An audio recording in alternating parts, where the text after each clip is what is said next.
Welcome to another edition of the In the Ring Show with your host, Devious Damien. I'm going to be reviewing the first ever pay-per-view from ECW, and I don't mean Vince McMahon's crap-ass ECW. I mean the real ECW. I mean back when the promotion was the shit. I mean, it had balls. It had shit that WWF and WCW did not have at the time. This review has been brought to you by EAS Myoplex. Stuff is good for building muscle. Anyway, on to the review. So they kick off the show with the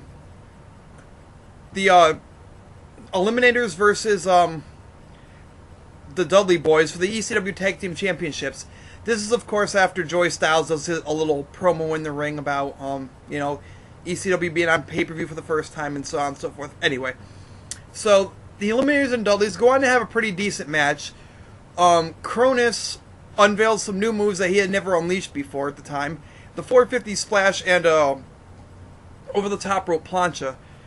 Eliminators win and become the new ECW Tag Team Champs.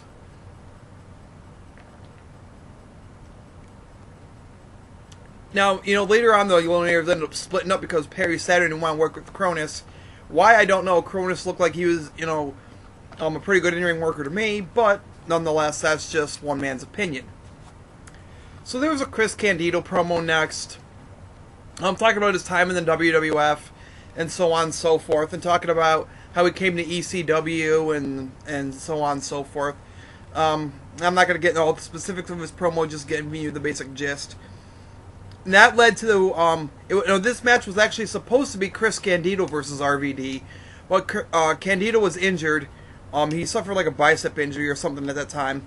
So the match ended up being Lance Storm versus RVD. A good solid match, I thought. RVD won. Lance Storm had a decent performance, and for my money, I know a lot of people are going to say Lance Storm was lacking in the charisma department, which, okay, I can grant you that's true, but as far as his in-ring skills are concerned, I always thought Lance Storm was one of the most underrated wrestlers ever. Like, he was a lot better than people seem to give him credit for. That's just, again, one man's opinion. That one man being me, of course.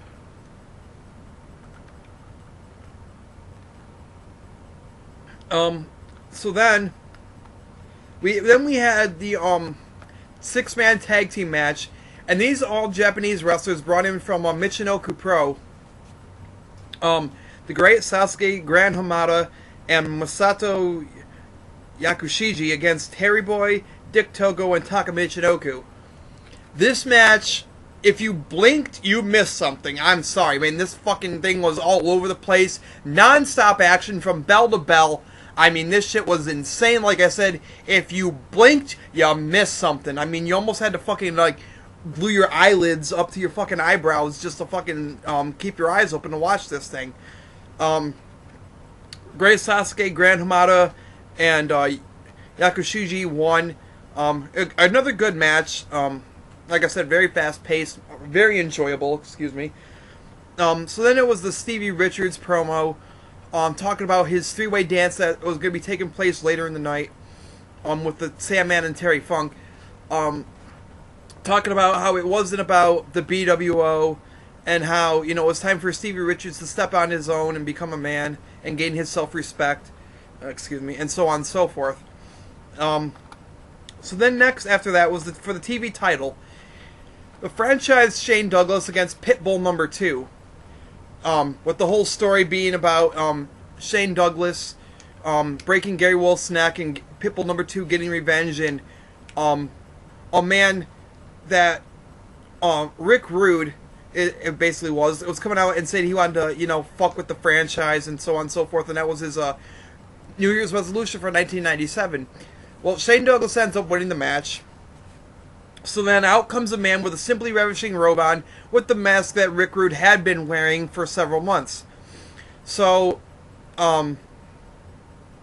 everybody presumed it was Rick Rude, and he proceeds to kiss Francine, who was Shane Douglas' manager at the time.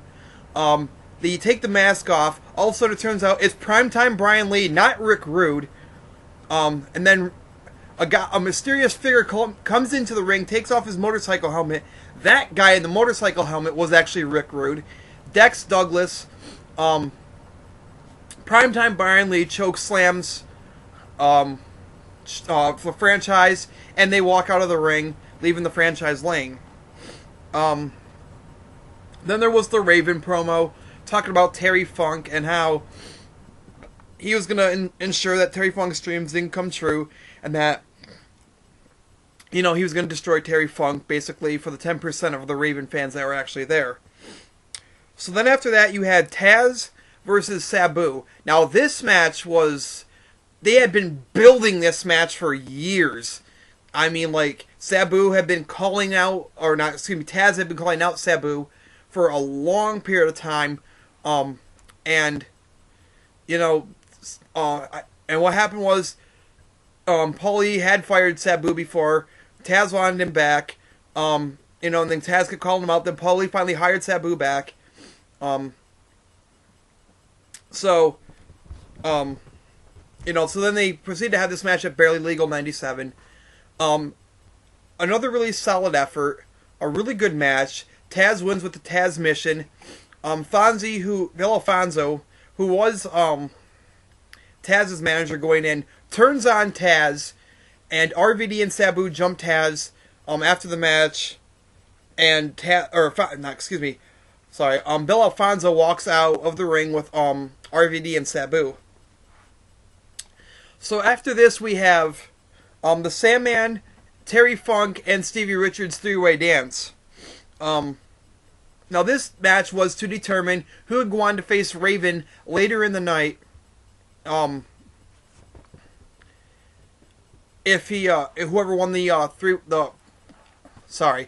whoever won this three-way dance would go on to face Raven for the ECW championship later on in the night. Terry Funk goes over here, not a surprise. Because the whole thing with Raven and Terry Funk, you kind of knew that Terry Funk was going to win. ECW kind of tipped their hand a little too much there, in my opinion. I thought this was a good, solid match. My only complaint about the match was I thought the Sandman should have been the first one eliminated, not Stevie Richards. I thought the match should have came down to Stevie and Terry. I thought this match should have been, you know, used to establish Stevie a little bit more. But, you know, I mean, the right person, I understand I don't have no complaints about Terry Funk winning. It's just like I said, I think it should have came down to Terry and Stevie myself. But it didn't, so not much I can do about it. That was 15 years ago. What am I going to do about it now? Anyway, so then finally, immediately following this match, Terry Funk versus Raven for the ECW Heavyweight Championship. So Raven's goal the entire time was to destroy Terry Funk. Tommy Dreamer was doing commentary. And so Raven taunts Tommy Dreamer, says he was going to put Terry Funk through 3 tables right at Dreamer's feet. So Dreamer gets up to confront Raven. Big Dick Dudley comes out, attempts to chokeslam Dreamer through the table. Dreamer reverses and did what was supposed to be a chokeslam. Although Big Dick Dudley made it look shitty, and it basically, instead of looking like a chokeslam, it basically just looked like Dreamer just kind of pushed him off the stage and through the tables. Which, I mean, if that's what it was supposed to be, I wouldn't have had a complaint, but you could tell it was supposed to be a chokeslam, and Big Dick Dudley just basically fucked it all up. Tommy charges the ring, hits a DDT on Raven. Terry Funk tries to pin him, only gets a 2 count, rolls him up into a small package, wins the match, becomes the new ECW Heavyweight Champion. Now this was an awesome show. I thought top to bottom it was all the matches were good. I'd give this show a good solid A. Actually an A+. Now I know some of you are going to say, but look what's happened in wrestling since, how can you give it an A+? But you've got to remember something. I'm giving it an A+, simply because if you watch it and if you're a fan who's been watching wrestling since like the early 90s or even into the 80s like, me, and you remember what was going on in wrestling back in 1997, with the only thing that anybody was doing better than what ECW was doing was perhaps WCW with the NWO. But even so, I thought ECW's product was better. It was more cutting edge. You know, I just thought they had a better all-around product. So I give the show a solid A, like I said, based upon what was happening in the world of wrestling in 1997 at that particular time. And this was in April, by the way. So in April of 97, the WWF, they hadn't really caught on with the Attitude Era yet.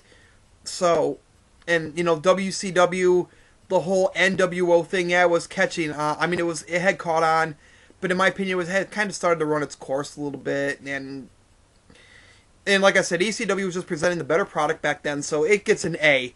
If any of you remember this pay-per-view, remember watching it, either recently or you remember watching it from back then, let me know your thoughts. Any new fans who didn't get to see the pay-per-view, who maybe, you know, weren't old enough to watch ECW back then, or, you know, you weren't even alive when ECW was in its popularity, go back, watch this pay-per-view. I'm telling you, you should be impressed with it. I was, you know, but then again, I've been a wrestling fan since I was 5 years old. You know, I've been a fan for over 20 years. So, you know, for me, it was really good.